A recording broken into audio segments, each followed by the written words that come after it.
सातव्या अवतारात एका नालायकाला मारायचं होतं. नालायक होता तो, रावणाला मदत करीत होता. प्रभू रामचंद्र आपल्याला मारणार म्हणून समुद्रात लपलं समुद्रात. पुन्हा एक नवल ऐका, लपलं ते समुद्रात. आता समुद्रात लपल्याच्या नंतर प्रभू रामचंद्रांनी समुद्राला विचारलं, माननीय आदरणीय आपामपती महाराज. आपामपती, आप म्हणजे पाणी आणि पती म्हणजे मालक, पाण्याचा मालक समुद्र आहे. दोन कारण सांगतो समुद्र मालक का. एक कारण असं आहे की समुद्रा इतकं पाणी कशातच नाही म्हणून समुद्र मालक. आणि दुसरं कारण सांगतो, उन्हाच्या प्रकाशात समुद्राचं बाष्पीभवन होऊन आकाशात गेल्याशिवाय आपल्याला गोड पाणी खाली पडत नाही. हे पाणी पाजण्याची ताकद पण समुद्रात आहे म्हणून समुद्र पती. आप म्हणजे पाणी, आपम पाण्याचा पती, हे अपामपती. समुद्राला सिंधू म्हणतात, आपामपती म्हणतात. अजून एक दोन नाव आहेत, चांगली नावं शोधत जा ना. बघा जा आपल्या नावाचा इतिहास, बघा जा किती मोठी नावं आहेत आपल्या या संस्कृतीमध्ये दिलेली गोडशी नावं. बघत जा. तोयपती, त्याला पुन्हा एक नाव आहे तोयपती. तोय म्हणजे पाणी आणि पती म्हणजे मालक. अजून पुन्हा नाव आहेत, शिकत जा. तुम्हाला कारण सांगू का, तुम्ही श्रोते जितके हुशार होतील का तितके आमचे लोक नीट कीर्तन करतील. आणि तुम्ही काही ध्यानात नाही ठेवलं की मग आमचे यालाची बेलाला शिंग्याच्या त्यालाला बेल वाया गेले ग बाय तिकडच घसरून मेले. हे असत मग आमचं काम. आम्ही सांगायचं तुम्ही ऐकायचं काय नसतं. तुम्ही असं हुशार म्हणून आमची तुम्ही हुशार माणसं पुढं बसले की आमचा कष्टावाला झाला पाहिजे कामाने, भीती वाटली पाहिजे बोलताना.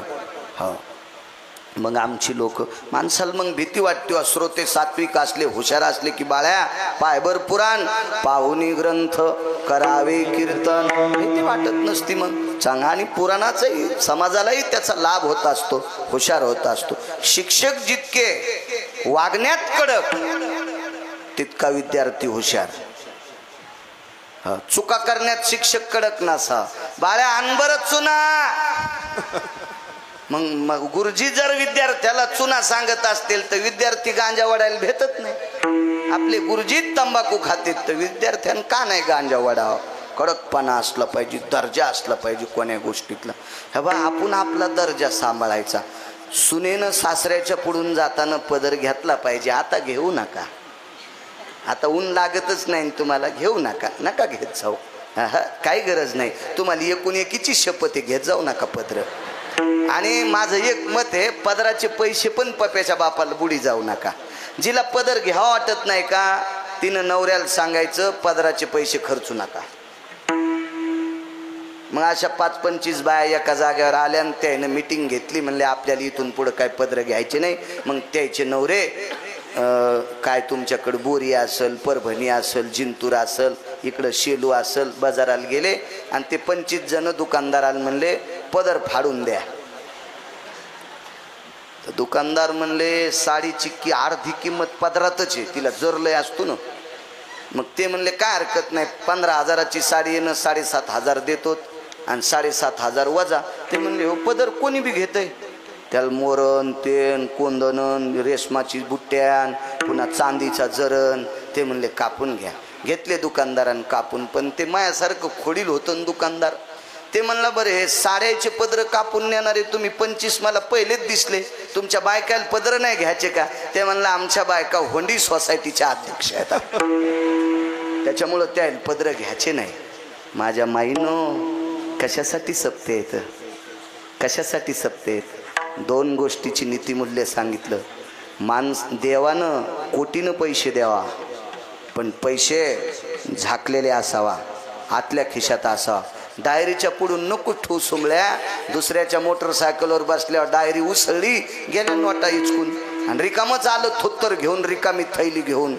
पैसे झाकलेले असावा आणि माझ्या पवित्र भारत देशातल्या स्त्रीचं सगळं अंग झाकलेली स्त्री असावा. हा पुराणाचा सिद्धांत आहे. माझ्या माईनो तुम्हाला फार मोठं केलंय. ज्या घरी कुलस्त्रिया राज्य राणी व संपत्ती. राग येऊ देऊ नका गिरगावच्या बाळ्याचा. गोपीचंदाच्या पत्न्या झोपीतून उठल्यावर पदराला हात लाईत होत्या हो, म्हणून त्याच्यामुळं तुमची किंमत वाढली. सीतेच्या पुढे अंगठी टाकली होती तर पैठणचे मालक म्हणते अंगठीनं तिनं अंगठीत सोनं नाही पाहिलं, अंगठीत राम पाहिले. आणि अंगठीत कारण रामाचा स्पर्श झालता अंगठीला, पतीचा स्पर्श झालेली अंगठी, म्हणून ती अंगठी नसून आपले पतीच आहेत. आणि म्हणून त्या अंगठीकडे बघत असताना राम समजिलं आणि हात पदराला गेला.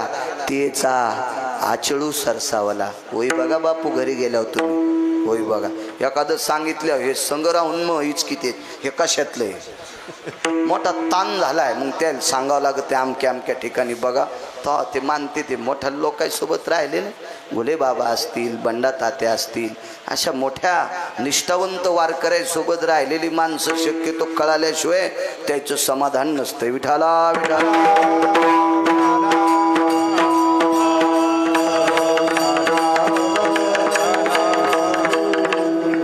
सर्वांग झाकलेला असावा शास्त्राचा सिद्धांत आहे. असो काय सांगू लागलो.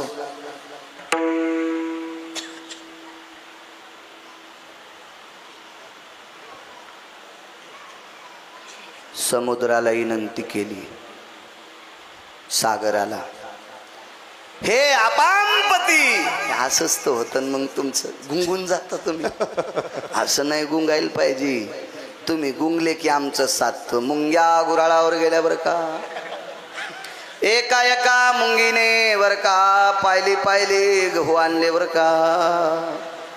मग काय दुसऱ्या दिवशी बायका तुरीची डाळ, मुगाची डाळ, हरभऱ्याची डाळ, गहू बरं का, तांदळाची टोपले बरं का, गिरगावकराला 80 थैल्या भरल्या बरं का भागवताच्या. एक बाई म्हणली बाई मुंग्या गुराळावर गेल्या पण एवढे मोठे तांदूळ जमले पुढं काय. लगेच दुसऱ्या दिवशी सांगितलं मुंगीनं 5-5 किलो गुळाचं ढेकुळ आणलं बरं का. एवढं आणत असतात का. पण पूजेच्या दिवशी एक बाई म्हणली बाई इतक्या मालाचं काय केलं बरं का. लगेच भागवतकारानं सांगितलं हे सगळं टेम्पोत टाकलं गिरगावला नेलं बरं का. ती बाई म्हणली माय मेल्याने हे भागवताच्या बाहेरच सांगितलं, तिला उशिरा कळालं. असं होतं ते गुंगल्या, असं नाही गुंगायचं. गुंगलं की होतं. कधी कधी आमचे बिले गुंगे आहेत ना. हो आमच्या मित्र म्हणला मग भागवत ऐकायला मी गेलो. सकाळचा काला झाला आणि त्याच रस्त्याला भागवत होतो तर गेला ऐकायला. त्याचे आमचे बकरू महाराजच सोबत होते. म्हणलं चला ऐक, चला म्हणले म्हणलं ऐकू द्या ना मित्र आहे माझा भागवत सांगायला, ऐकू द्या. गेलो तर मग मला पाहिल्याबरोबर वरी या म्हणलं. वरी नाही बसतो माणसातच, वरी बसू बसू पिना पडाय मग म्हणलं आता बसतो खालीच. मस्त मग त्या दिवशी चरित्र होतं सुदामदेवाचं. काय सुदामदेव नावाचे ब्राह्मण होते बरं का. आणि काय त्या सुदामदेवाची फजिती होती बरं का. आणि काय सुदामदेवावर पंढरपुरातले मालक द्वारकाधीश कृष्ण परमात्मा प्रसन्न झाले बरं का.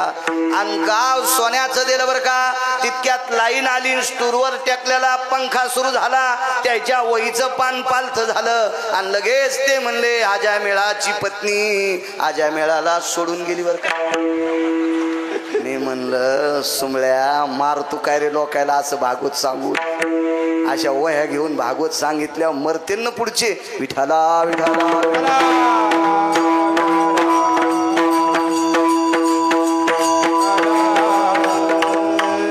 ऐके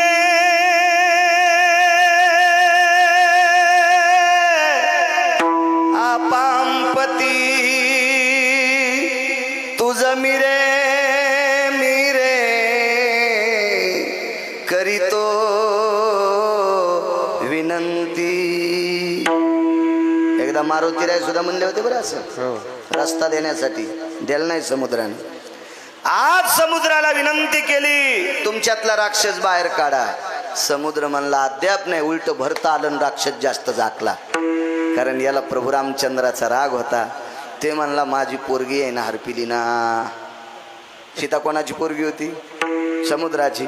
मग माझी पोरगी ज्याला सांभाळता येत नाही त्या जावायला सासराच्या अपाजी तुका. हा तर सिद्धांत ऐक नाही, कळतो की नाही तुम्हाला? कळतो. त्या सासऱ्याला कोणी विचारायला लागले? त्या जावायला कोणी विचारायला? जावा सासरा कसा विचारेल त्याला?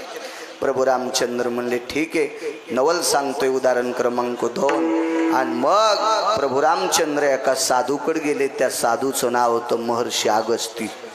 आणि अगस्तीला सांगितलं एक राक्षस नालायक समुद्रात बसलाय, ताण घेऊ नका, तिथूनच हात खुपशिला. ए बस ना खजिने, शांत बस. काय केस तुडा लाग तुला, बस ना शांत. काय वळवळ करतो तू, तुला बसायचा नाद लय वरी. विठाला विठाला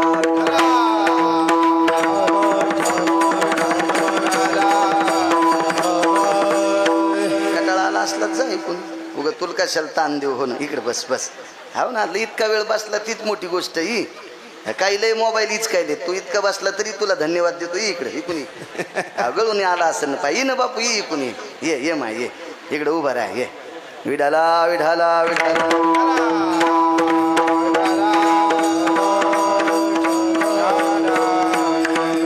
बरे असे काय काय बारकाल लेकरं आरतीला जातेत, असे पुढं बसतेत आणि त्याचे बाप तिकडं गांजा उडीतेत. असे काय कायचे भंगिरे बाप आहेत ना, पोरामुळेच काय काय बापायचं चाललंय. विठाला विठाला विठाला.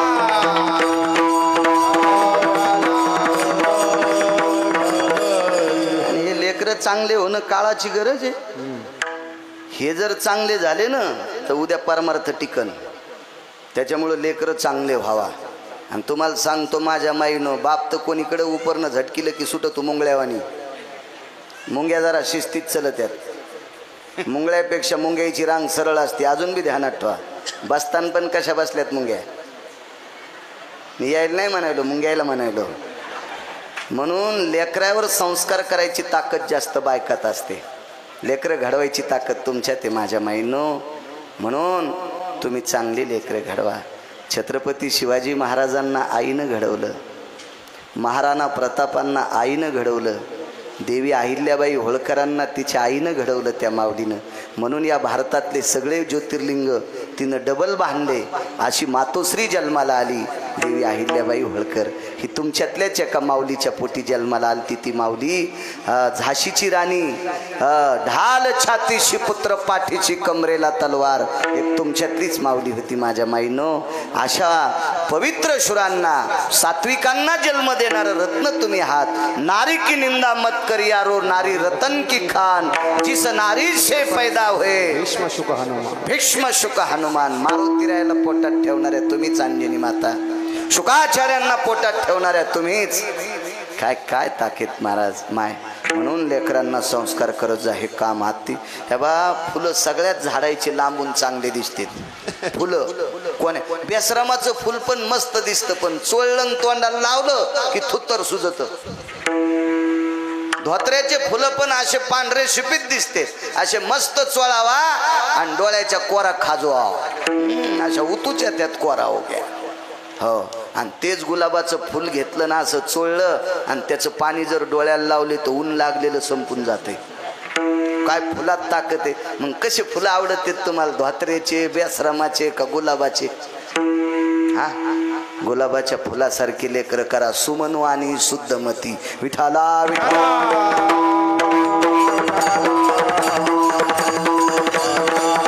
अगस्तीने एका घोटात समुद्र पिऊन टाकला. एकाच मने माझा पिता जयाने प्रासिला, म्हणून मी बहुभीते गया साधू कुळाला. लक्ष्मी म्हणते, लक्ष्मीचा बाप, लक्ष्मीचा पिता समुद्र एका घोटात मथऱ्यान पिऊन टाकला. उघड पारड सोडीला चंद्राकृती बाण आणि संदेश वाजिलं, त्याला मारलं. ते राक्षस समुद्रात लपून बसलो. ऋषी मुनींना त्रास देऊ लागलं, योग्यांना त्रास देऊ लागलं, तप्यांना त्रास देऊ लागलं, सिद्धांना त्रास देऊ लागलं, नामधारकांना त्रास देऊ लागलं, यज्ञ करणाऱ्यांना त्रास देऊ लागलं. पण हे अगस्तीच्या मदतीनं पंढरपुरातल्या मालकानं 7व्या अवतारात मारलं. आता ते काही पाकिट घेत नव्हते महाराज. अगस्ती महाराज पाकिट घेत नव्हते ना. मग कसा उपकार फेडायचा, म्हणून जेवायला बोलिलं घरी, जेवायला. आणि जेवायला बोलिलं काय स्वयंपाक, तळील्या वरिल्या एकची पकवानने. ती का गावरान भेंडराच्या सोल्याची आमटी केली असन, का तुरीच्या शेंगाचं खळबट केलं असन, काय स्वयंपाक केला असेल सांगा ना तुम्ही. कौशल्या मातेने स्वयंपाक केला आणि महर्षी अगस्ती जेवायला बसले. पाणी फिरवायला पाणीच दिलं नाही. विचारलं प्रभू पाणी. ऐका म्हणे मालक, तुम्ही एका घोटात एक समुद्र प्याला. समुद्र किती आहेत? 7. आणि 7 समुद्र प्याल्यावर तुमची ताण 7च घोट आहेत. आणि मग 7 घोटात तुमची ताण जाती का? म्हणून मी बंदिस्त आहे. बोलीला वाल्मिक. मग या अवतारात मला दुसरं पाणी द्यायची माझी ताकद नाही असं वाल्मिकानं लिहिलंय. तसं मला वागावं लागतंय. तुम्ही या अवतारात जेवण करा आणि पुढच्या अवतारात पाणी पाजतो. म्हणून 7व्या अवतारात जीव घातलं. पाणी दिलं नाही, नवल नाही, कवडीचं नवल नाही. म्हाताराला लाड होतं. ते म्हातारं का मंदिरात पते खेळणार होतं का? मंदिरात तंबाखू खाऊन थुकणार होतं का? ते म्हातारं दुसऱ्याच्या सोयरीकी मोडणार होतं? काही काय म्हाताऱ्याला लय नाद. बापा बापा बापा. गावात सतरंजा जमा केल्या, गाद्या जमा केल्या. आता कोणाची ते सोयरीका असल्या इतक्या गाद्या नसतात ना. मग त्या गाद्या जमा केल्या, सतरंजा जमा केल्या, बेडशीट जमा केले, तके जमा केले. विचारलं काय रे? ते म्हातार संडासचं डबकं हातात, काठी गिठी. काय रे काय? काय नाही म्हणे, अमक्याच्या पोराला पाहुणे पाहिले याची तर, आणि त्याचा अंधारात जमलेले आणि काय नाही ते आज काय नाही सुपारीच फुटणार आहे. बर बर बर बर बर बर बर बर बर बर. ते पोरीला हो ते काय असेल ते. बर बर. काय हुंडा द्याला रे? 35 लाख आले तर. यानं मागितले होते का? नाही नाही, त्याने मनन दिले आणि 40 तोळे सोनं दिले. बापा बापा बापा. म्हाताऱ्याची कायमची संडास गेली. आणि गावात जिकून गाड्या येतात का? आपल्याकडून लाल मातीला येतात ना फकरू महाराज वरून. तुम्हाला माहिती आहे ना रामजी काळे महाराज माहिती आहे. करोलीकर तुमची तर सासरवाडीची, तुम्हाला माहित असं हाय उतारते असा. लाल माती पशी ते वरी गेलं डबं घेऊन आणि तिकून गाड्या आल्या. राम राम. डबं पडलं खाली. असे दोन्ही हात केले होते, पडन खाली. म्हणले राम राम राम राम राम राम राम. काय कुठं? काय नाही म्हणले, गंगथडीचे आहेत आम्ही. बर बर बर बर बर बर. काय काय बर. याच्यात पोरीचा बाप कोणता आहे? तर ते पोरीचा बाप जीपच्या मागं फालक्यावर बसलेलं होतं. आणि फुगीर सोसायटीची भावकी कॅबिन मध्ये तांब्यात इस्तू टाकून टोपीच्या घड्या करणार. ते तिकडं पुढं कॅबिन मध्ये. आणि ते पोरीचं बाप माग होतं फालक्यावर बसलेलं जीपच्या. जागा नव्हती, चट भावकी कोचली मधात आणि ते तिथं बसलेलं होतं. बर बर बर. पोरीचे बाप तुम्ही आहेत का? चुलता हे. बर बर. काय हुंडा द्याला? काही नाही म्हणले, आम्हाला पाहुण्याने मागितलं नाही, तुमच्या गावचे चांगले माणसं आहेत, आम्ही मनानच 35 लाख देऊ. कायद्याच्या चौकटीत हुंडा बसत नाही ना. कायद्याच्या चौकटीत हुंडा मागणं गुन्हा आहे हो. आणि मग म्हणले हे 35 लाख द्याला आणि 40 तोळे सोनं देऊ. पोरग एकटंच, हे जमीन लय मोठी आहे आणि पोरीला पोरगच समजित होत. हे पोरग झालं असतं तर जमिनीचे 2 तुकडे झाले असते. मग काय त्याच्यामुळं 30-35 लाख हुंडा द्याला आणि 40 तोळे सोनं दिलं. तर हे म्हणलं काय पाहून दिलं बापा? ते म्हणले काय म्हणजे? हा आपण कशाला बोलावं, देवाला डोळे माणसं आंधळे. गेल्या जीपा वापस. गेल्या जीपा वापस. असे काही सोयरीक मोडे पण डंगर हो यायचे तारानं पाय बांधून पुरात टाका.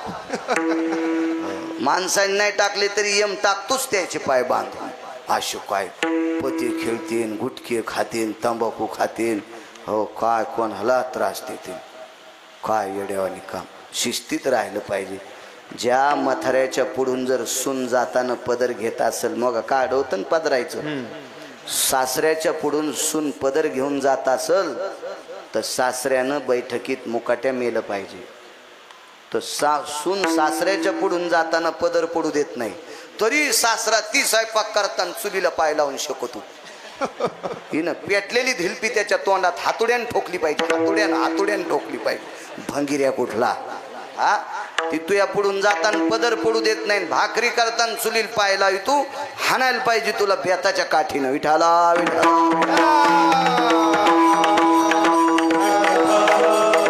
आचारसंहिता आहे, मर्यादा सांभाळली पाहिजे. आपण ते पोरा येऊन चाललो होतो तंबाखूचं घरानं. जाऊ द्या. घरी जेवायला बोलिलं म्हणले पुढच्या अवतारात पाणी पाहिजे. मथारले आगाव होतं ते. अहो ते काम सेवा करणारी देवाची सेवक होती ती. ते काय सामान्य महर्षी अगस्ती म्हणजे साधी गोष्ट आहे? काय योग्यता असेल या लोकांची? त्या अगस्तीच्या पत्नीनं 3.5 घंटे सूर्य असा मुठीत दाबला होता, मुठीत जाऊच दिला नव्हता. मथार उठून आंघोळ करून संध्या उस्तर, इतकी ताकद पत्नीत होती. तिचं नाव होतं लोपामुद्रा. या म्हाताऱ्याच्या पत्नीच्या पंढरपुरातला मालक 9 बाऱ्या पाया पडला होता. 9 बाऱ्या इतका अधिकार होता बाईचा त्या. आणि काय ते म्हातार पा बरं म्हणे रामचंद्र पुढच्या अवतारात नक्की पाचतो म्हणे, काय काळजीच करू नका. नवला आता ऐका. आणि पुढच्या अवतारात पंढरपुरातल्या मालकाने इंद्राची पूजा न करता गोवर्धनाची पूजा केली. आणि गोवर्धनाची पूजा केल्यावर राजाला राग आला. तो राजा म्हणजे इंद्र. त्याच्या एकट्याच्याच गाडीला 222 दिवे होते. आपल्याकडे मंत्र्याला किती दिवे असते? एक. त्याच्या एकट्याच्या गाडीला 222 दिवे. केवढा मोठा मंत्री, त्याला कमी राग आला असेल का? आणि त्यानं प्रमाथी नावाचा वरून पाठीला आणि म्हणले पाडा अवकाळी पाऊस. आपल्याकडे गारा नाही पडल्या, है का नाही? आपल्यावर कृपा आहे पंढरपुरातल्या मालकाची. आपण जगताप काकाकडे गेलो बापू, तर नैताळ्यापासून निफाड तर 18 ते 19 किलोमीटर पर्यंत द्राक्षाला पान राहिलं नाही. एका शेतकऱ्याचं 20, 25, 40, 1 कोटी रुपयाचं नुकसान, लाख रुपयाचं, कोट्यवधी रुपयाचं नुकसान. किती शेतकऱ्याचं नुकसान बघा ना. त्या गारा पडल्यावर किती नुकसान. हो, आळंदीच्या वारीला उद्या जा. आपल्याला वारी पुरत्या तुरी दिल्यात देवानं. हो, कालचा पाऊस नसता पडला ना, नसत्या कडकान्या अडकान्या. पप्याची माय भरडू भरडून तुरीच्या डाळीला तेल लावू बेजार, तरी त्या तुरीचे थुत्र असे छिद्र पडलेलेच. त्याला अडकान्या म्हणते, आहे का नाही? मी काय बाई नाही, पण मला कळतं. मला वाचवायचा नाद आहे. मी शेतकऱ्याचं लेकरू आहे, त्याच्याकरता मला कळतंय. सारं कळकच झालं तुरीत. तो बऱ्यापैकी अशा बोक्यावानी तुरी होणार आहेत आता. त्याच्यातल्या 2 टोपले इकून जा ना आळंदीला. काय होतं, एक माणूस पाठवा ज्ञानोबारायच्या दर्शनाला. आपल्याला चांगला पाऊस पाडाय, नाही तर आपल्या ज्वाऱ्या येत नव्हत्या. आपल्याला काय नव्हतं, आपल्या गव्हाचा मेळ नव्हता वाचून. गव्हाचं पाणी बरोबर 3 आठवड्यापुरतं धकिलं मालकानं. कशावर दाखवायचं होतं? कृपा आहे आपल्यावर, कृपा. अवकाळी पाऊस पाडा, सगळं मातीत जाते. अब्जावधी रुपयाचे कांदे मातीत गेले काही शेतकऱ्याचे.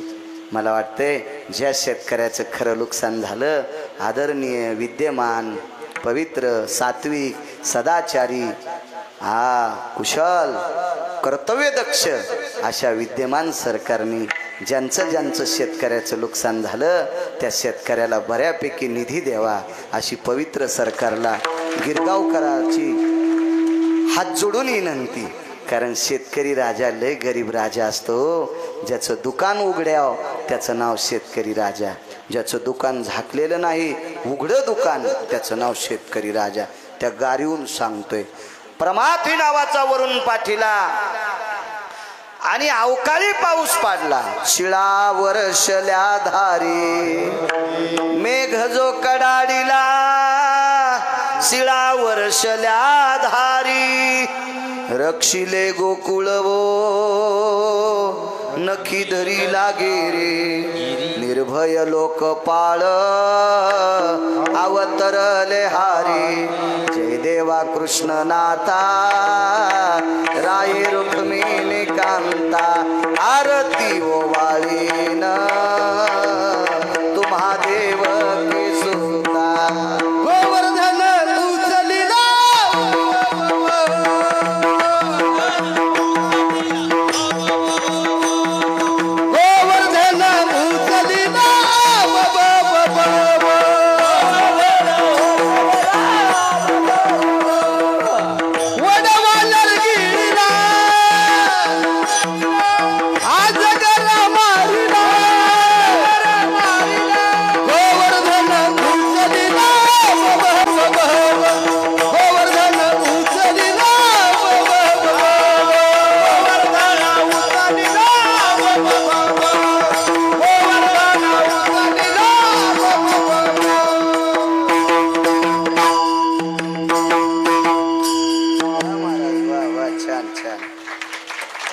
प्रमाण म्हणले पाहिजे. आनंद वाटतं. प्रमाण मुद्दे सुद्धा दिले की समजायचं कीर्तनकार रस्त्यानं चाललाय. नाही तर मग काय कानी झालेली गाडी बैल रस्त्यानं चाकपवळीहून काय म्हण. प्रमाण मुद्दे सुद्धा पाहिजे. असंच कृष्णाचं चरित्र सांगू लागलो. ते एकदा भगवान गोपीच्या घरी गेले आणि वापस आले. तर मग विचारलं कृष्णा काऊन वापस आलास? तर काय म्हणले गोपी घरीच नव्हती. तर लगेच म्हणला गवळणीच्या घरी गेलो गवळण नव्हती घरी. मी लगेच म्हणलं हो हो हो फोन नव्हता का गवळणीला? तर फोन लावून जाचन सुमळ्या. काही प्रमाण नसले पाहिजे. असे प्रमाण असावा. वैकुंठवासी नथुराम बाबा केळकर म्हणायचे कोटीची नोटे विठाला विठाला.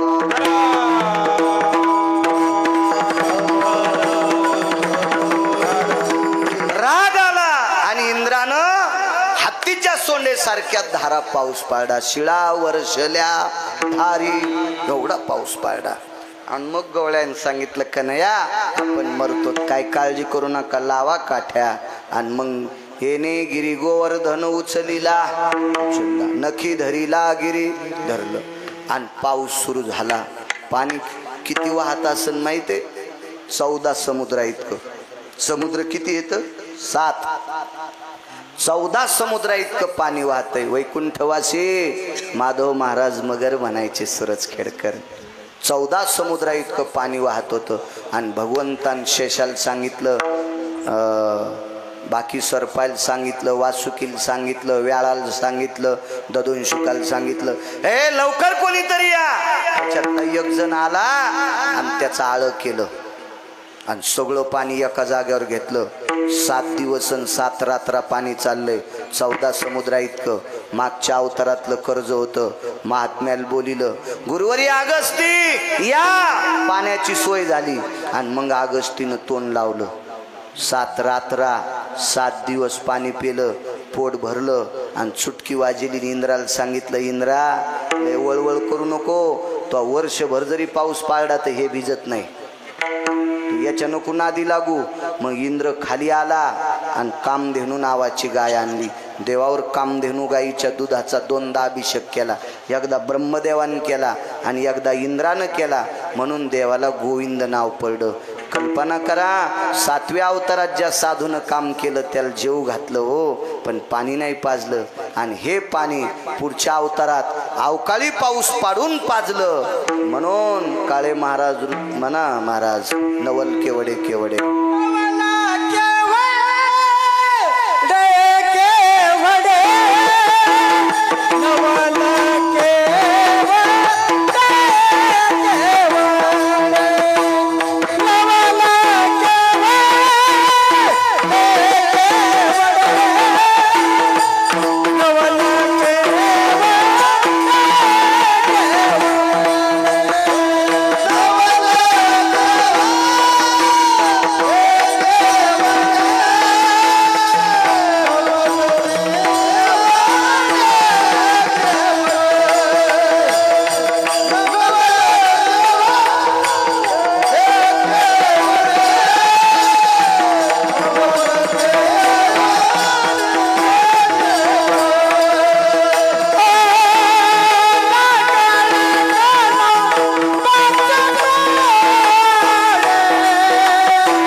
गावकरी मंडळी 1 वाजून गेला राजू. सांगा ना बंद कर गिरगावकर म्हणून. तू मोठा झाल्यावर लग्न करणार ना? काय गोड हस तू. गुदगुल्यात झाल्या लग्न करीन म्हणल्यावर आहे का नाही? भेटन तुला कीर्तनात शब्द दिलाय, भेटन बायको तुला, ताण घेऊ नको. लग्न करशील ना पण? हो हो म्हणलं. कॅमेऱ्यावाले फिरवार त्याच्याकडे. बर एका डोळ्यानं पोरगी आंधळी असल्यावर करशील का? पहा कसा उचल्या इथं. हो तिच्या बापान 40 एकर जमीन दिल्यावर हो मग तिचा संडासचा तांब्या पण तूच घेशील नाही का? काय पोरग हुशार रे लखने. आम्ही हुशार नव्हतो आमच्या लग्नाच्या टायमाला.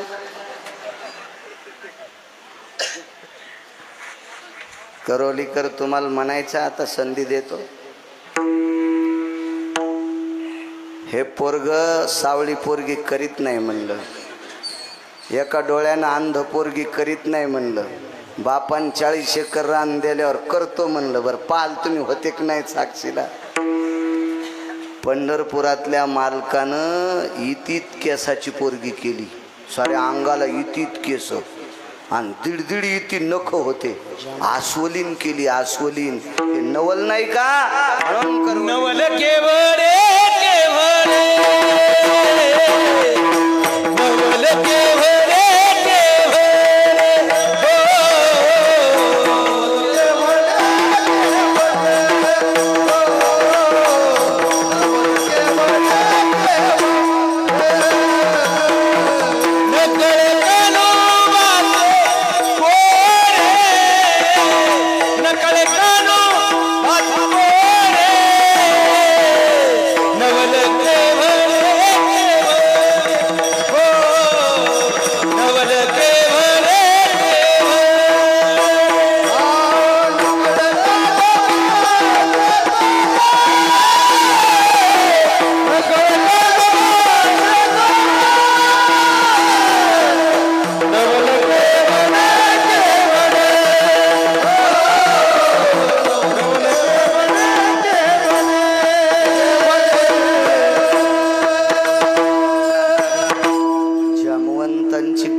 जामवंती.